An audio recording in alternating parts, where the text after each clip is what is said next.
l'honneur que vous nous faites en acceptant notre invitation. Et bien sûr, si vous êtes prêts, la parole est à vous. Merci beaucoup. Je ne sais pas si tout le monde m'entend.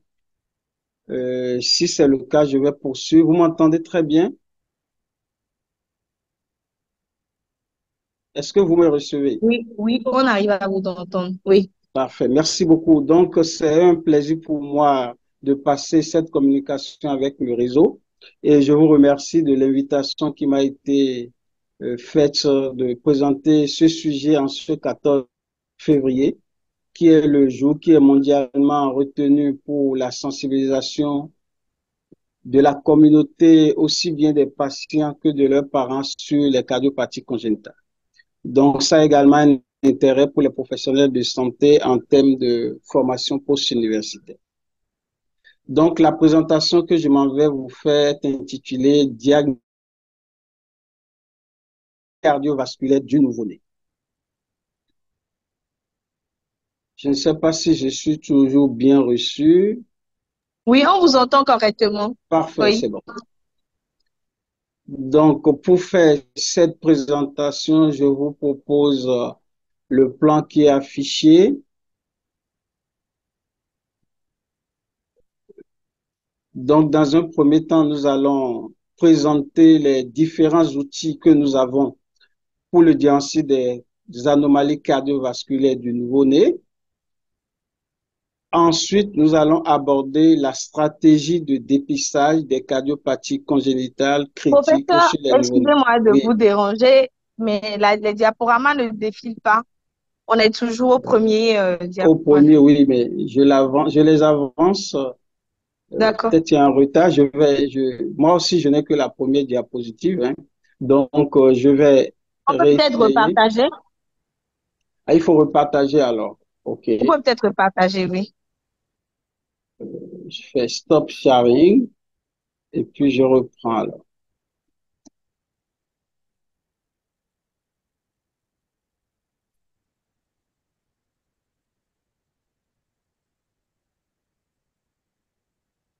Et peut-être qu'en diaporama, c'est un peu plus lourd. On va le garder comme ça si tout le monde voit très bien ce qui est affiché. Donc, je disais tantôt que nous allons présenter dans un premier temps les outils diagnostiques que nous avons pour le diagnostic des cardiopathies congénitales. Et dans un second temps, nous allons aborder la stratégie de dépistage des cardiopathies congénitales critiques chez le nouveau-né. Les anomalies cardiovasculaires du nouveau-né sont diverses, hein. Il y en a plusieurs types.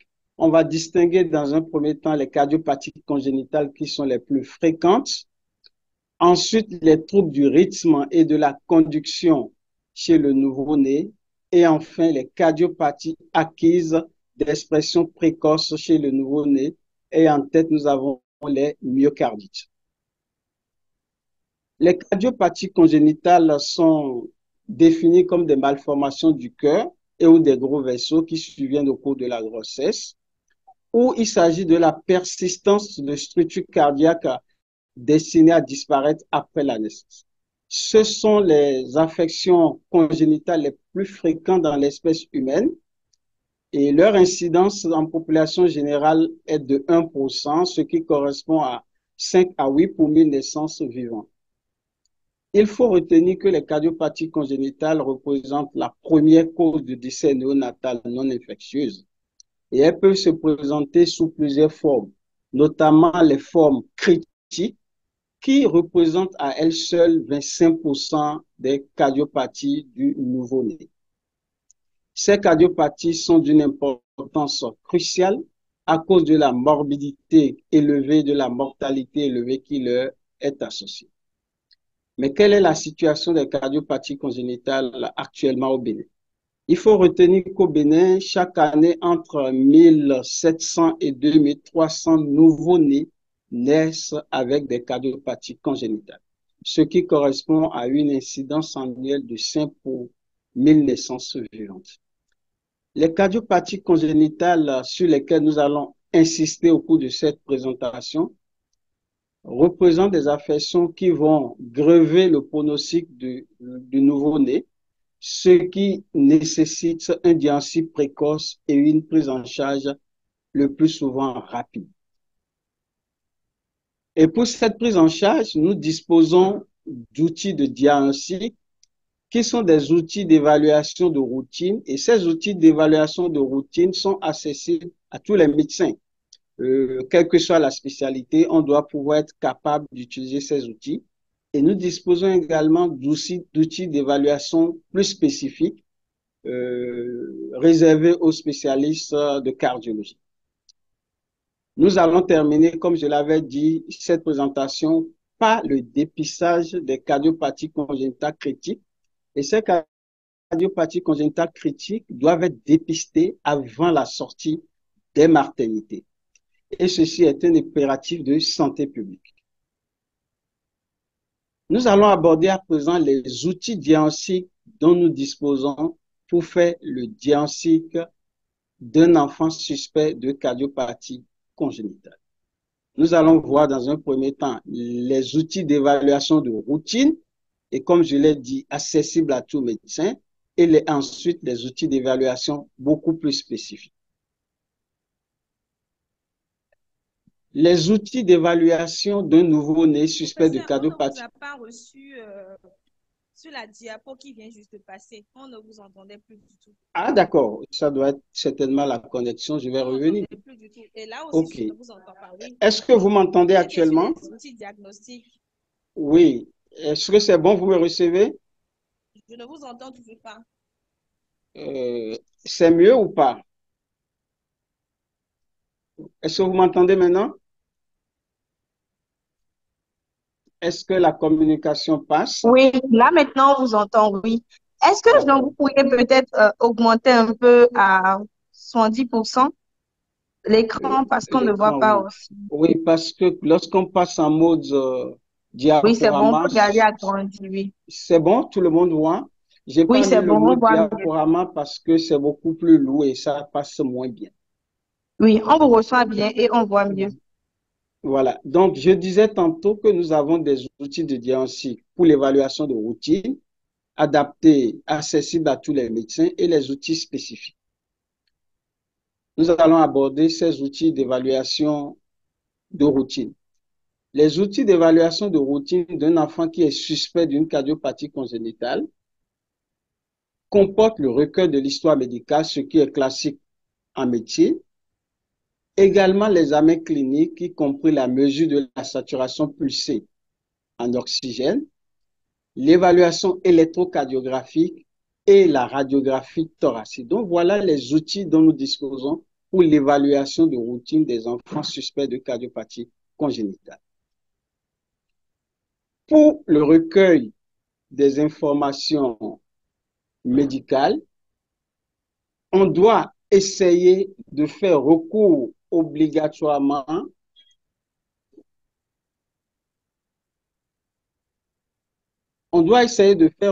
à l'histoire clinique de l'enfant, notamment l'histoire gestationnelle, l'histoire périnatale, notamment les pathologies maternelles, qu'elles soient infectieuses ou non, que la maman a eues au cours de la grossesse. Et lorsqu'on parle de pathologie maternelle, on va spécifier certaines pathologies comme le diabète maternel qui augmente l'incidence des cardiopathies congénitales.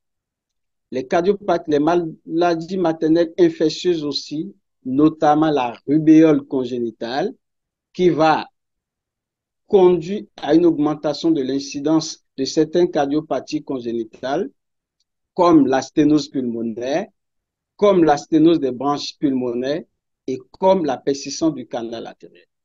On va également recueillir les informations liées à l'usage de toxiques au cours de la grossesse. Et nous allons donner l'exemple de l'alcool, qui est un toxique qui a un fort pouvoir cardiotoxique chez le fœtus et qui va être responsable d'un certain nombre de cardiopathies, notamment les communications interventriculaires ou interatriales ou les persistants du canal artériel. On va également s'intéresser aux médicaments utilisés au cours de la grossesse parce que beaucoup de médicaments seront phytotoxiques au plan cardiovasculaire et nous allons citer les tranquillisants, les antivitamines K également les sels de lithium, et on sait aujourd'hui que les sels de lithium vont donner une cardiopathie spécifique qu'on appelle la maladie d'Epstein. On va s'intéresser dans ce recueil des informations à l'histoire postnatale immédiate, notamment l'adaptation du fœtus après sa sortie à la vie extra-utérine, mais également les informations liées aux symptomatologies actuelles, difficultés respiratoires, transpiration excessive lors de la prise des biberons ou du sein, ou changement de couleur, notamment l'apparition d'une cyanure. Dans le recueil des informations, nous allons également nous intéresser à l'histoire familiale de cet enfant, notamment l'existence de maladies héréditaires, parce que ces maladies héréditaires vont augmenter l'incidence des cardiopathies congénitales. Ici, c'est surtout la question de la récurrence des cardiopathies qui se pose. Et on sait aujourd'hui que lorsqu'une maman est atteinte elle-même de cardiopathie congénitale, dans sa descendance, l'incidence va monter à 15%, ce qui est énorme. Et lorsque c'est un frère ou une sœur qui est atteint de cette cardiopathie congénitale, les autres frères ont une incidence plus élevée de 3%. Et si vous vous rappelez, nous avons dit que l'incidence en population générale est d'environ 1%.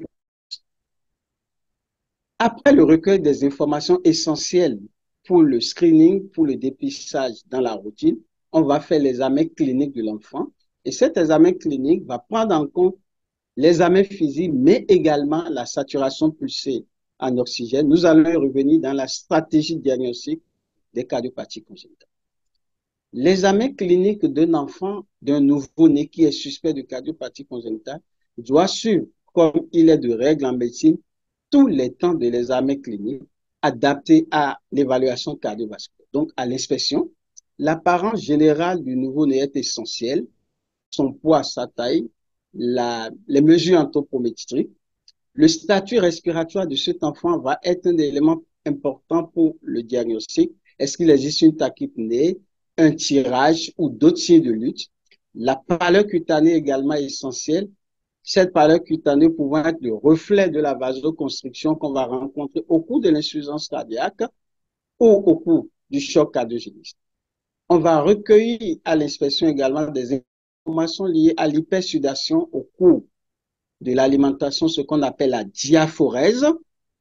Et ici, chez le nouveau-né atteint ou suspect de cardiopathie congénitale, la localisation de la diaphorèse est essentielle. Ici, c'est d'une diaphorèse localisée au niveau du front, au niveau du dos. On va regarder l'existence souvent d'une déformation thoracique, l'existence d'une dysmorphie.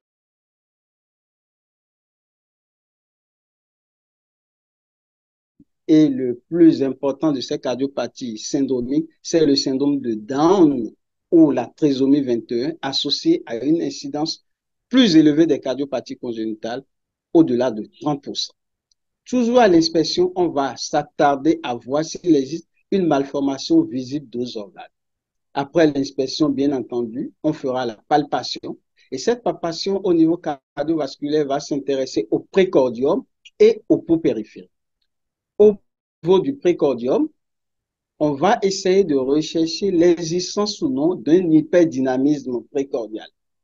Donc, un thorax hyperdynamique qui va traduire l'existence probable d'une cardiopathie à shunt gauche-droite. Nous allons revenir dans les exemples, ou d'une fuite valvulaire. Donc, l'hyperdynamisme précordial est un marqueur important à la palpation qui peut mettre déjà sur le chemin d'une cardiopathie congénitale. Toujours à la palpation du précordium, on va rechercher un trill qui se définit comme une vibration perçue sur le thorax, qui ici aura une très grande valeur diagnostique. La palpation des pouls périphériques est essentielle. On appréciera la fréquence, leur régularité ou non pouvant orienter vers une arythmie, et on appréciera également l'intensité de ces pouls. Le pouls peut être normal, il peut être bondissant dans certaines cardiopathies congénitales comme la persistance du canal artériel, faible dans l'insuffisance cardiaque ou même absent en cas de collapsus cardiovasculaire ou de choc cardiogénique. Après l'inspection et la palpation, cet enfant doit bénéficier obligatoirement de la mesure de la pression artérielle. Je voudrais insister là-dessus. parce que dans nos hôpitaux, ce n'est pas toujours monnaie courante de prendre la pression artérielle chez le nouveau-né. Ici, c'est essentiel et cela va nous permettre, en fonction des valeurs, comparées aux valeurs standards, de savoir si cet enfant a une hypertension artérielle ou non, qui peut être le reflet d'une cardiopathie congénitale. Et chez l'enfant, on va définir l'hypertension artérielle lorsque la valeur obtenue est supérieure ou égale au 95e percentile sur 3 visites successives. On va bien entendu faire la mesure de la saturation pulsée en oxygène, ce qui aujourd'hui est un impératif et doit être systématique avant la sortie des maternités. Nous allons y revenir lorsque nous allons aborder la stratégie diagnostique des cardiopathies.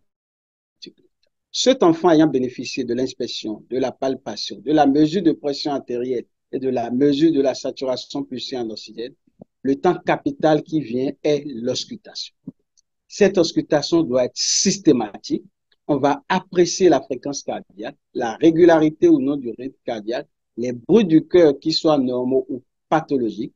Et les bruits normaux, c'est le bruit B1, le bruit B2, l'existence d'un souffle ou d'un clic qui va orienter vers une cardiopathie. Et lorsqu'il y a un souffle, il est indispensable de quantifier ou de caractériser ce souffle selon son siège, son temps, qu'il soit systolique ou diastolique, l'intensité et le thème de ce souffle.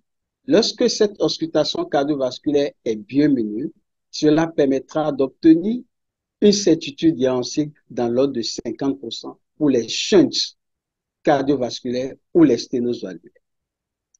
Après le recueil des informations générales, l'examen cardiovasculaire abordant les différents temps, l'évaluation électrocardiographique reste le temps capital d'évaluation de routine d'un enfant suspect de cardiopathie congénitale.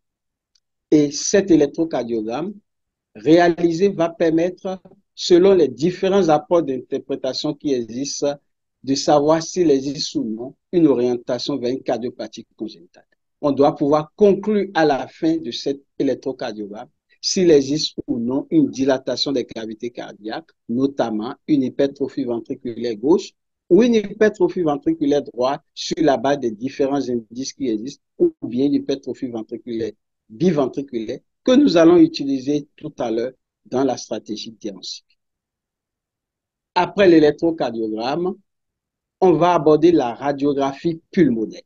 Et je voudrais insister dans ce forum de médecins pour dire que la radiographie pulmonaire est essentielle pour le diagnostic des cardiopathies congénitales parce que cet examen apparemment anodin va nous permettre d'avoir un nombre quasi illimité d'informations sur l'anatomie cardiovasculaire et la perfusion pulmonaire. Et cela va nous aider, bien entendu, dans le diagnostic des cardiopathies congénitales. Je vous ai mis ici quelques images de face avec les différentes parties en termes d'anatomie cardiovasculaire, que ce soit du cœur gauche sur votre droite ou du cœur droit sur votre gauche sur l'écran.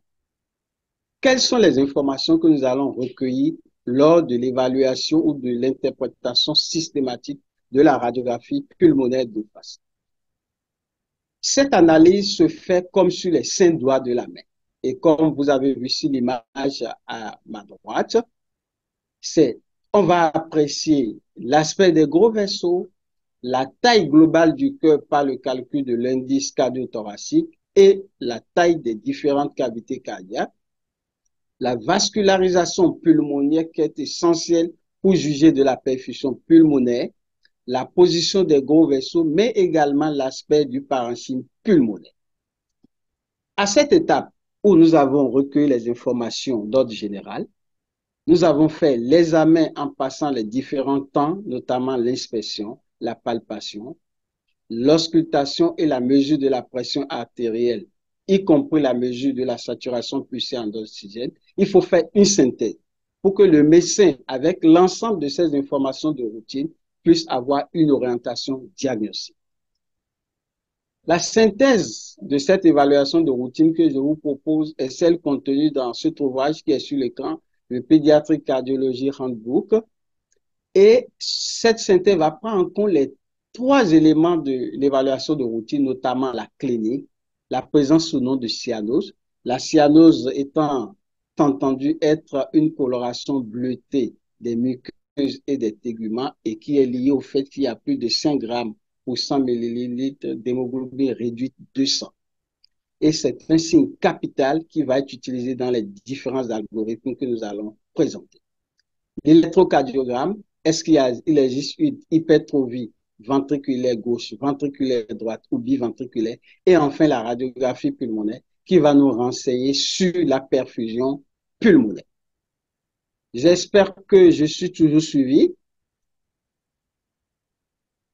J'espère que je suis toujours suivi et écouté. Docteur Fassinou, est-ce que je suis toujours suivi et écouté? Oui, professeur, vous êtes toujours suivi. En fait, au cours des Donc, conférences, faites silence pour que vous puissiez, pour qu'on puisse enregistrer ce que vous dites. merci beaucoup. Donc, Donc, on nous allons vous voir sur répond par la... la messagerie. Oui, vous êtes toujours Parfait, suivi. parfait. Nous allons alors, sur la base de cette synthèse clinique, voir les différents types de cardiopathie congénitale que le médecin, à cette étape, doit pouvoir évoquer parce qu'il a tous les outils nécessaires. La première question est de savoir est-ce qu'il existe, oui ou non, une cyanose. Dans la négative, c'est-à-dire lorsqu'il n'y a pas de cyanose, on conclura à une cardiopathie congénitale non cyanogène. J'ai mis exprès en rouge parce que le bébé est rose. Lorsqu'il y a une cyanose, on conclura à une cardiopathie congénitale cyanogène. Ici, pour coller à la question, j'ai mis l'inscription en bleu. À cette étape, nous allons nous aider de la radiographie pulmonaire ainsi que de l'électrocardiogramme afin de dire quel est le type spécifique de cardiopathie congénitale. La radiographie pulmonaire va nous renseigner sur la perfusion pulmonaire. Est-ce que cette perfusion est normale ou augmentée ou diminuée? Et l'électrocardiogramme va nous dire est-ce qu'il existe une hypertrophie ventriculaire gauche, ventriculaire droite ou une hypertrophie biventriculaire. Fort des informations que nous venons de stratifier, nous allons conclure alors au diagnostic définitif de la cardiopathie congénitale en cause. Voyons à présent quels sont ces différents diagnostics plus spécifiques. Lorsque nous sommes en face d'une cardiopathie congénitale non cyanogène, nous allons voir le niveau de la vascularisation pulmonaire. Et lorsque la vascularisation pulmonaire est augmentée à la radio, c'est-à-dire que nous voyons la trame vasculaire au-delà des 2/3 d'un champ pulmonaire, nous allons interroger l'électrocardiogramme et lorsqu'il existe une hypertrophie ventriculaire gauche, abrégée ici HVG, ou une hypertrophie ventriculaire biventriculaire, abrégée HBV, on va conclure à une cardiopathie de type shunt gauche-droite, c'est-à-dire il existe un défaut au niveau de la cloison, soit interventriculaire, on parlera de communication interventriculaire, en abrégé CIV, ou de persistant de canal artériel, en abrégé PCA, ou de canal atrioventriculaire. Donc, nous sommes dans le cas où la vascularisation pulmonaire est augmentée et qu'il existe une hypertrophie ventriculaire gauche ou une hypertrophie biventriculaire. Lorsqu'à l'électrocardiogramme, c'est plutôt une hypertrophie ventriculaire droite, le diagnostic qui sera retenu en abrégé CIA ou d'un retour veineux pulmonaire anormal partiel. Donc, voilà les diagnostics que ces outils vont nous permettre d'évaluer ou d'évoquer lorsque nous sommes dans le cadre d'une cardiopathie congénitale non cyanogène avec vascularisation pulmonaire augmentée. C'est la partie haute de l'écran à votre gauche qui est en gras. Vous ne regardez pas pour l'instant la partie non en gras qui est plus basse et on va revenir sur ça. Voilà quelques images de ces différentes cardiopathies. Et sur ce schéma, sur cette figure, vous voyez le cœur normal à l'extrême gauche et la cardiopathie ici, c'est la communication interventriculaire. Et vous voyez sur l'image d'à côté, il y a un défaut au niveau de la communication, au niveau du septum interventriculaire, entraînant une augmentation du sang vers les cavités droites et c'est la communication interventriculaire. je vous ai mis à côté cette image radiologique d'un nouveau-né avec une cardiomégalie et une augmentation importante de la vascularisation pulmonaire dans le cas d'une communication interventriculaire. L'autre diagnostic évoqué toujours dans ce premier groupe, il s'agit du canal atrioventriculaire. Et vous voyez par rapport à l'image de cœur normal, ici vous avez un défaut au niveau du septum interauriculaire entre les deux oreillettes et un défaut au niveau du septum interventriculaire qui est le type de cette cardiopathie appelée canal atrioventriculaire. Et vous voyez à côté la radio d'un nouveau-né qui présente cette cardiopathie. Vous avez une cardiomégalie radiologique, toujours avec une augmentation de la vascularisation pulmonaire qu'on peut suivre jusqu'au niveau du grille costal. Toujours dans ce premier groupe, la cardiopathie qui a été également indiquée, c'est la communication interauriculaire. Et ici, par rapport à l'image de cœur normal, vous voyez qu'il y a une communication au niveau du septum interauriculaire avec un shunt de sang rouge vers le cœur droit, c'est-à-dire vers le sang bleu, qui est le type de cette cardiopathie. Enfin, toujours dans ce premier groupe, on peut évoquer également ce qu'on appelle une persistance du canal artériel. Et vous voyez par rapport au cœur normal à l'extrême gauche, vous avez ici, au niveau du canal artériel, ce petit vaisseau qui lie l'aorte et l'artère pulmonaire et qui entraîne une surcharge volumétrique du cœur gauche. Donc, après avoir évoqué les cardiopathies congénitales non cyanogènes avec augmentation de la vascularisation pulmonaire, nous allons aborder maintenant ces mêmes cardiopathies congénitales non cyanogènes avec une vascularisation pulmonaire normale. Lorsque la vascularisation pulmonaire est normale, on va évoquer en cas d'hypertrophie ventriculaire gauche, toutes les cardiopathies liées à un obstacle au niveau des valves, notamment une sténose aortique, en abrégé SAO, ou une insuffisance aortique, une fuite valvulaire aortique, ou une coartation de l'aorte, en abrégé COA. Et lorsqu'il existe une hypertrophie ventriculaire basse, on va plus évoquer une sténose pulmonaire, une coartation de l'aorte ou une sténose nitrale. Voilà en image ces différentes cardiopathies, notamment ici la coartation de l'aorte par rapport au cœur normal à l'extrême gauche. Vous voyez ici que l'aorte, il y a une réduction de la lumière de l'aorte, ce qui définit la coartation de l'aorte, qui est une cardiopathie liée à un obstacle sur l'aorte.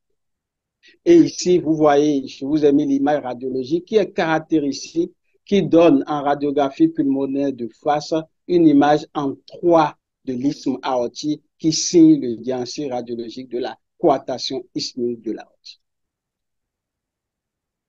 Nous venons de finir avec les diagnostics qu'on peut possiblement évoquer lorsqu'il s'agit d'une cardiopathie congénitale non cyanogène.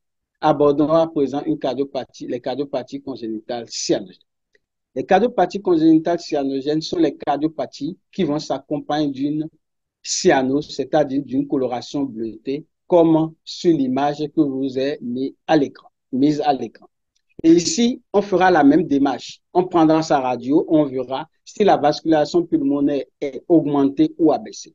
Lorsque la vascularisation pulmonaire est augmentée, on interrogera l'électrocardiogramme et en cas d'une hypertrophie ventriculaire gauche ou d'une hypertrophie biventriculaire, on va évoquer successivement un tronc artériel commun, un ventricule unique ou une transposition des gros vaisseaux, c'est-à-dire que dans cette cardiopathie de transposition des gros vaisseaux, on verra en image, l'aorte va émerger plutôt du ventricule droit et l'artère pulmonaire va émerger du ventricule gauche.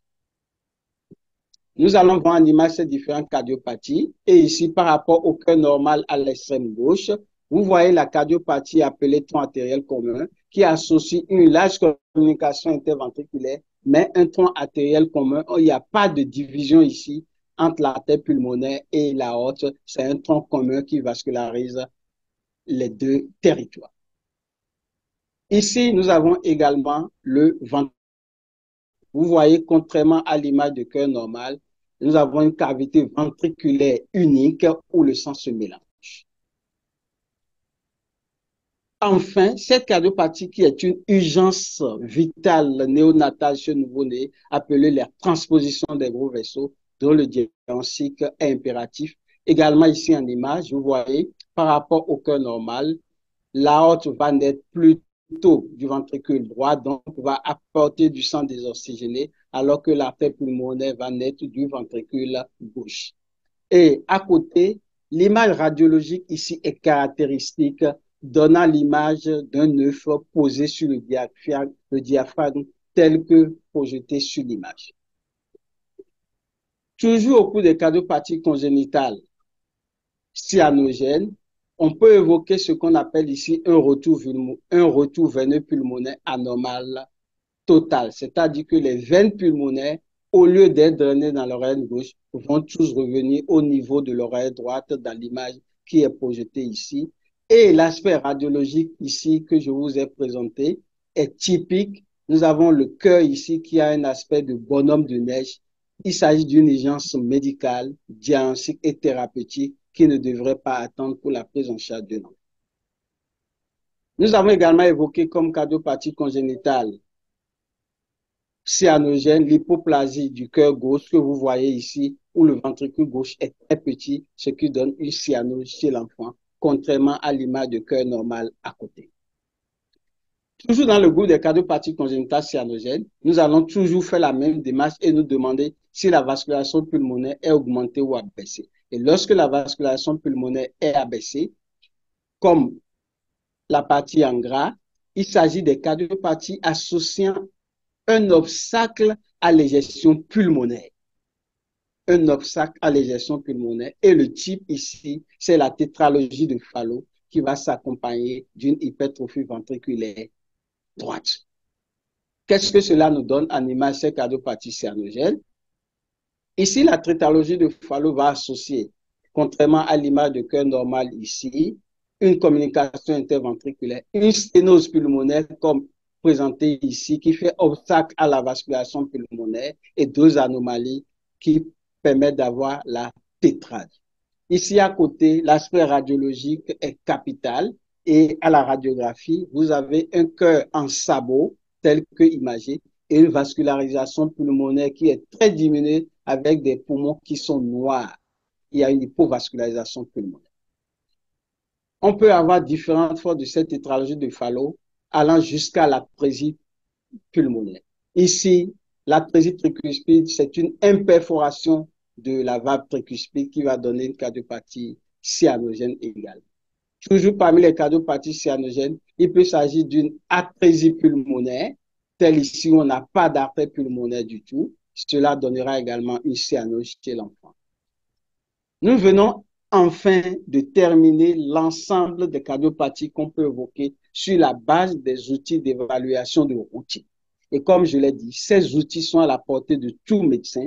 On n'a pas besoin d'être spécialiste pour pouvoir les utiliser et pour conclure audience. Voyons à présent en quelques mots les outils d'évaluation spécifiques. Il s'agit des outils qui peuvent être non invasifs ou invasifs. Et comme outil invasif, c'est l'échographie Doppler cardiaque, qui est l'outil de référence aujourd'hui. Nous allons y revenir. L'imagerie par résonance magnétique ou la tomodensitométrie cardiaque. Comme outil invasif, c'est le cathétérisme cardiaque ou l'angiographie. L'échographie Doppler cardiaque est aujourd'hui l'outil de référence pour confirmer une cardiopathie congénitale.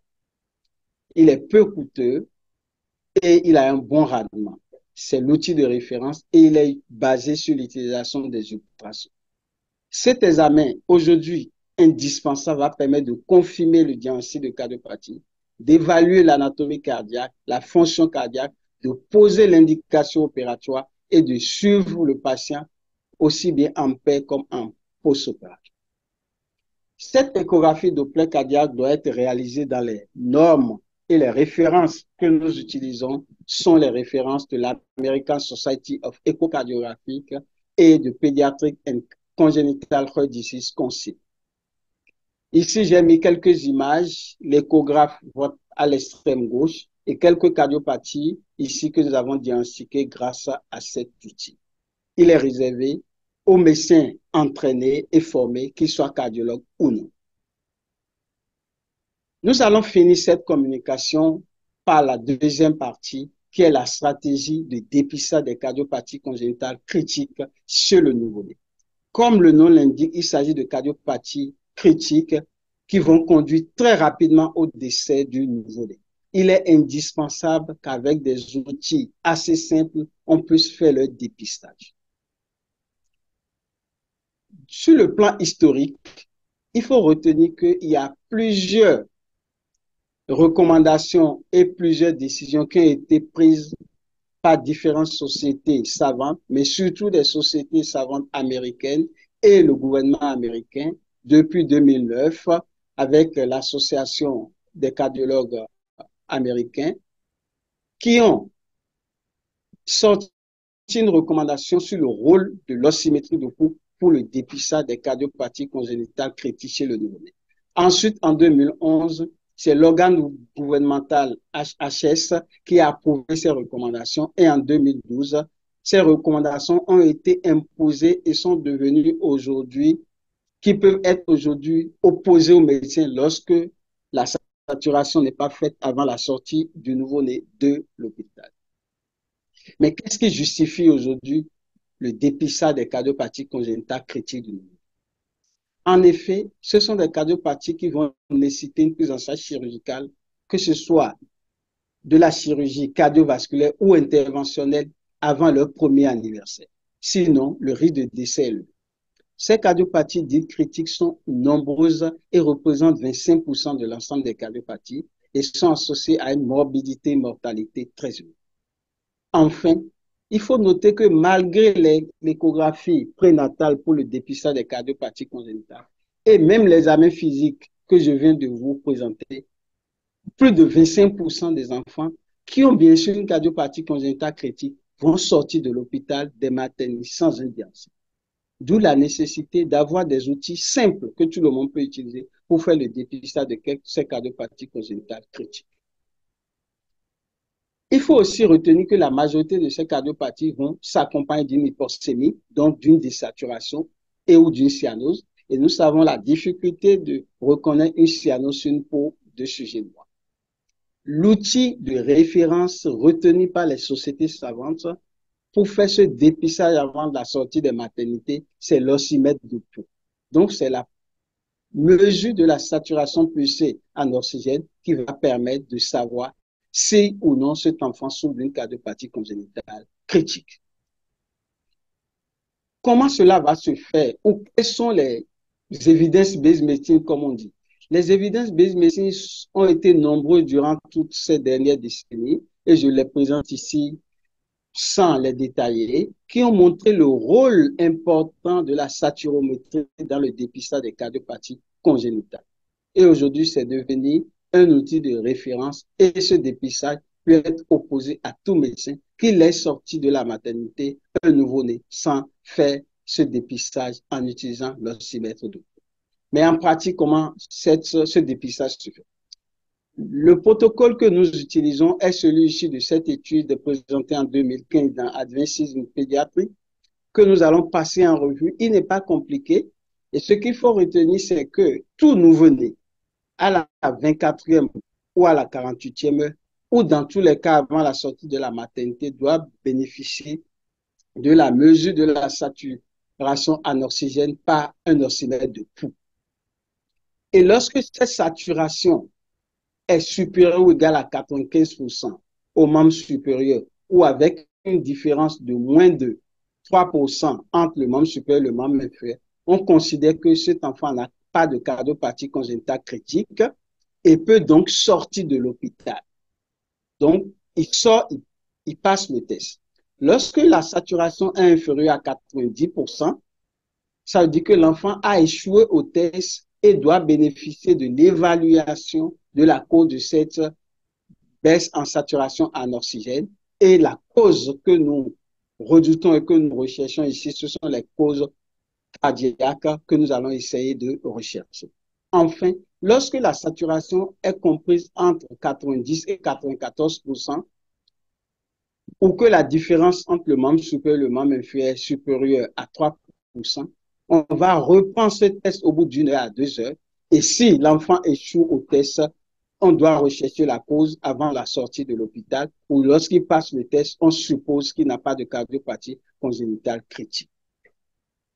Et lorsqu'on fait ce dépistage, on doit avoir une attitude appropriée. Et l'attitude appropriée est la suivante. Lorsque la saturation est supérieure ou égale à 95%, pour ceux qui ont un test positif, on va faire d'autres évaluations que nous venons de présenter. Et lorsque toutes les évaluations sont dans les limites de la normale, l'enfant peut sortir. Et lorsque c'est anormal, cet enfant doit voir un cardiologue.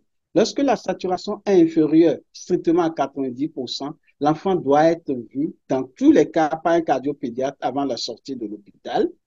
Et cet enfant doit automatiquement bénéficier d'une radiographie pulmonaire, d'un électrocardiogramme et d'une échographie Doppler cardiaque réalisée par une personne habilitée.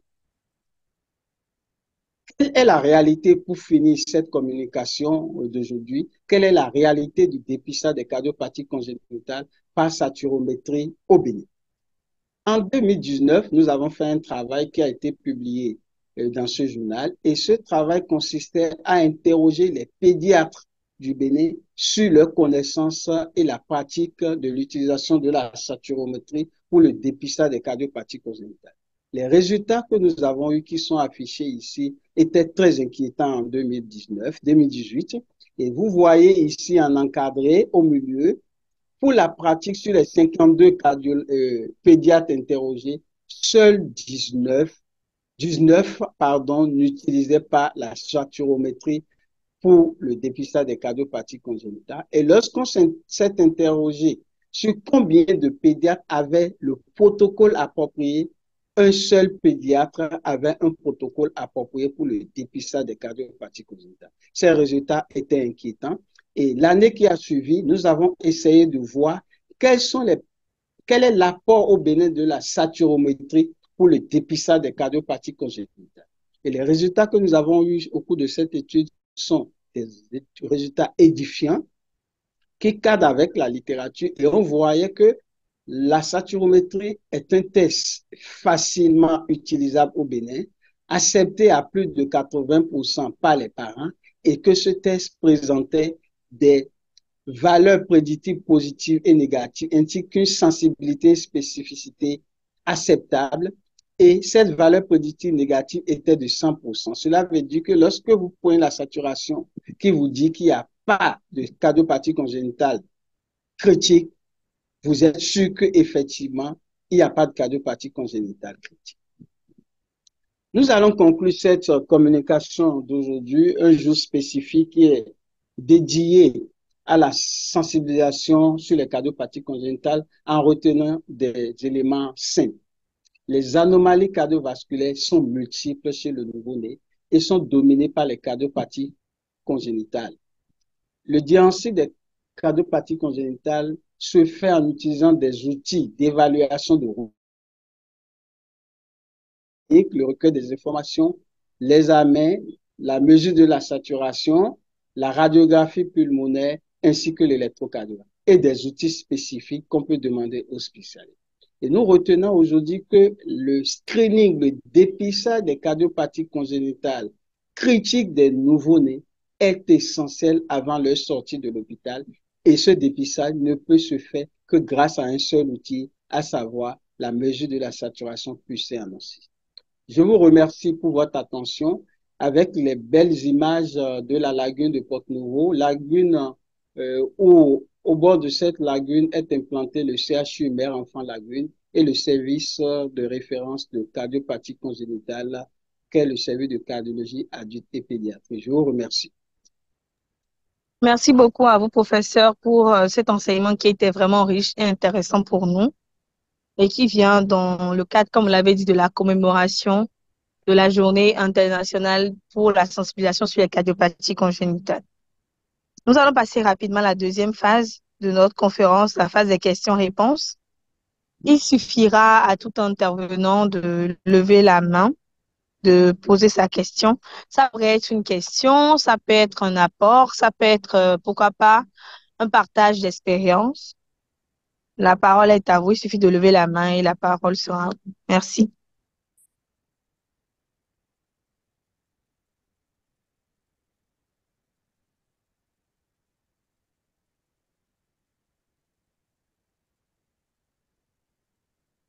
Il y a certainement des questions dans le chat aussi. Non, il n'y a pas de question dans la messagerie. D'accord, merci. Oui, docteur Mazid, vous avez la parole. Merci de vous présenter.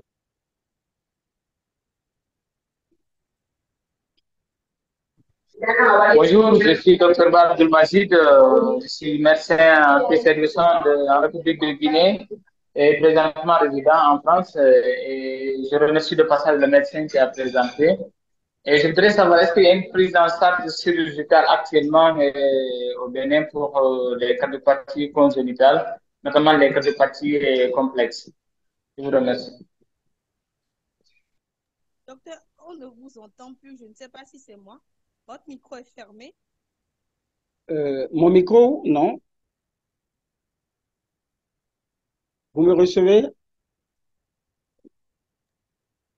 Je ne sais pas si c'est à mon niveau, mais je n'entends pas le docteur Mazid. Moi, j'ai pu noter la question du docteur Mazid. Mais Hein. professeur, je ne vous entends pas aussi. Ah, vous ne m'entendez pas, mais pourtant, c'est bon maintenant? Oui, oui, c'est bon Moi, je maintenant. vous entends en 5 minutes. Oui, docteur Mazid, vous avez la parole.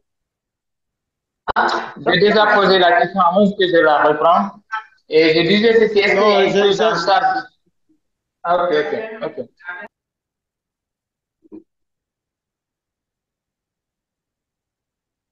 Est-ce qu'on répond à cette question ou on entend d'autres questions? Oui, on peut répondre directement, professeur.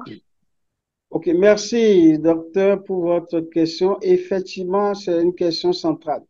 Quelle est la situation de la prise en charge des cardiopathies congénitales aujourd'hui au Bénin? Il faut noter qu'il n'y a pas de chirurgie cardiovasculaire à cœur ouvert chez les enfants, encore moins chez les nouveau-nés. Donc, c'est une chirurgie qui n'est pas encore possible. Mais au Bénin, nous faisons aujourd'hui ce que nous appelons la chirurgie à cœur fermé. Donc, tout ce qui est fermeture de canaux artériels, de réalisation de bituchant ou de binding de la tête pulmonaire, c'est accessible à cœur fermé et ça se fait au Bénin. La chirurgie cardiaque à cœur fermé ne se fait pas encore, à cœur ouvert, pardon, ne se fait pas encore au Bénin. Et en ce qui concerne la cardiologie interventionnelle pédiatrique, elle reste encore limitée au Bénin. Et ce que nous faisons comme acte actuellement au Bénin de cardiologie interventionnelle pédiatrique, c'est les atrioseptostomies de Rashkin, puisque on n'a pas de stade de KT aujourd'hui. Mais comme l'atrioseptostomie va se faire sous guidance échocardiographique, c'est un examen qui se réalise. Nous espérons que bientôt, avec les infrastructures qui vont se mettre en place, que la chirurgie cardiaque à cœur ouvert pourra être réalisée de façon permanente au Bénin et que les interventions de cardiologie interventionnelle pédiatrique pourront également se réaliser. Pour l'instant, les enfants bénéficient d'une évacuation sanitaire vers les pays du Nord, notamment la France, la Belgique, l'Italie ou l'Espagne, soit par le biais des organismes comme la chaîne de l'espoir, Terre des hommes, mécénat chirurgie cardiaque, ou par le biais du budget national du Bénin, du gouvernement du Bénin, pour les enfants de fonctionnaires. En ce qui concerne les cardiopathies congénitales diagnostiquées à l'âge adulte, par contre, comme il y a une mission de chirurgie cardiaque adulte qui se fait au Bénin, au cours de ces missions, certaines cardiopathies congénitales de l'adulte ou diagnostiquées tardivement comme les CIA, peuvent se fermer au Bénin actuellement. Donc voilà la situation de la prise en charge au Bénin.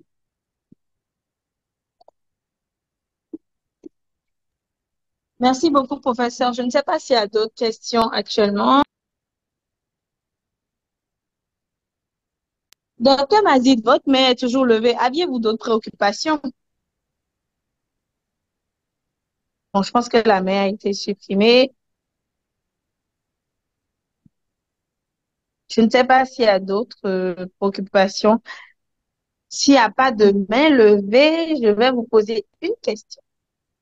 J'aimerais bien que vous nous dites, puisque aujourd'hui c'est la journée internationale de sensibilisation sur les cardiopathies congénitales de l'enfant, qu'est-ce que vous auriez aimé que nous, en tant que praticiens, bon, en tant que cliniciens, voilà, pas forcément cardiologues, nous puissions en fait faire, ou quelles sont les aptitudes que nous devons avoir pour un diagnostic plus précoce de ces cardiopathies chez les enfants et pour une meilleure prise en charge de cette pathologie-là chez eux.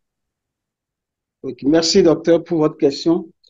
Ce que nous souhaitons, et c'est d'ailleurs l'intérêt de cette communication, c'est que les outils d'évaluation de routine soient réellement utilisés par tout le monde et que lorsqu'il y a une suspicion de cardiopathie congénitale, ces enfants soient rapidement adressés aux spécialistes pour confirmer ou infirmer le diagnostic et ne pas retarder la prise en charge.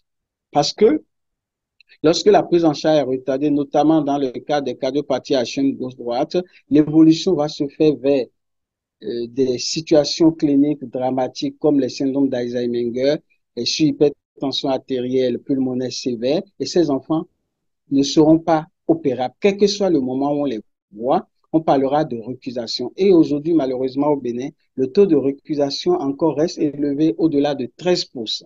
Donc, les outils d'évaluation de routine doivent être à la portée de tout le monde. On n'a pas besoin d'être cardiologue ou pédiatre pour les utiliser. L'outil clinique, c'est l'interrogatoire, l'examen et la saturation en oxygène, l'électrocardiogramme qu'on pourrait rajouter, mais surtout la radiographie. Tout médecin sur la base d'une radiographie pulmonaire de face peut suspecter une cardiopathie avec ces informations cliniques et faire juste un bon aux parents et les référer vers les médecins spécialistes afin que le diagnostic soit confirmé ou infirmé et les prises en charge se fassent de façon rapide. Il faut quand même noter qu'il y a une évolution positive au Bénin depuis ces 30 dernières années en termes de précocité de diagnostic. Il y a 20-25 ans, l'âge de diagnostic des cardiopathies congénitales au Bénin tournait autour de 3 ans. Donc, très tard, on voyait les enfants et certains n'étaient plus opérables. Avec le temps, cet âge a progressivement été réduit et aujourd'hui, l'âge moyen de dépistage des cardiopathies congénitales est de 9 mois. Donc, c'est l'âge moyen, mais certains enfants sont dépistés dès leur naissance parce que les médecins sont avisés, ou quelques semaines, quelques mois après, parce que les médecins sont avisés. Nous souhaitons que ce dépistage se fasse encore plus précocement et pourquoi pas que nous soyons capables également de faire un dépistage anténatal de ces cardiopathies congénitales. Je vous remercie. Merci beaucoup, professeur. Je ne sais pas s'il y a d'autres questions. Je vais profiter pour annoncer le prochain webinaire, c'est le 24 février. Et le thème, c'est Interprétation de la NFS de A à Z. C'est un livre qui a été fait par le docteur Massy, qui est hématologue, et il vient justement nous parler de cette thématique le samedi 24 février.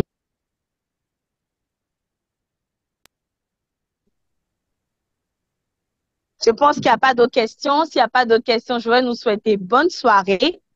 Prenons bien soin de nous, surtout bonne fête à tout le monde et on se dit au samedi 24 février prochain. Merci beaucoup, professeur, pour votre présence et merci à tout le monde. Merci. Bonne fête aux Ivoiriens s'ils sont là.